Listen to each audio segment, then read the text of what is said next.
That surprise press conference caps a remarkable two-day summit at NATO, with President Trump lashing out at some of America's closest allies, even raising questions about whether he might pull out of the alliance altogether. But this morning, the president claimed victory, saying that thanks to him, NATO is now back on track and running like a fine-tuned machine. This morning, President Trump striking a notably different tone about the NATO summit.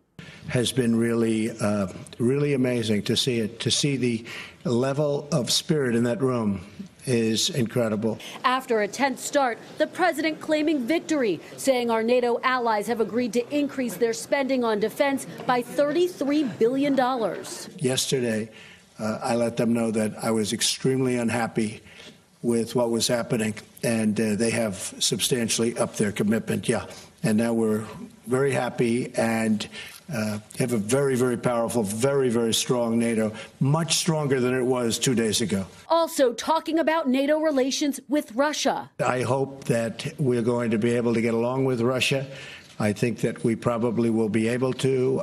The people in the room think so, but they really stepped up their commitment and stepped it up like they never have before. The president also previewing his upcoming meeting with Vladimir Putin, saying he will talk about Russia's attempts to meddle in the 2016 election. It all comes on the heels of a contentious NATO summit, the president accusing NATO members of not paying their fair share for defense and taking particular aim at Germany just hours before this group photo. Germany, as far as I'm concerned, is captive to Russia. After a series of last-minute meetings with NATO leaders in Brussels, President Trump will kick off a two-day visit of pomp and pageantry here in Britain.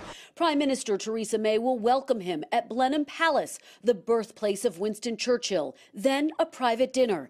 And after official meetings tomorrow at Chequers, the Prime Minister's country estate, the President and First Lady will have tea with the Queen. Photo ops aimed at punctuating the special relationship between the President and Prime Minister. But the two leaders have clashed on a range of issues, from trade to immigration and foreign policy.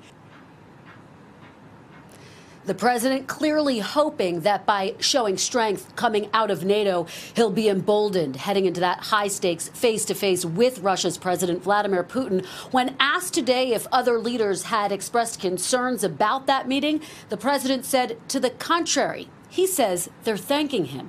Hoda, Savannah. All right, Kristen Welker, thank you. Hello, Today fans. Thanks for checking out our YouTube channel. Subscribe by clicking that button down there and click on any of the videos over here to watch the latest interviews, show highlights, and digital exclusives.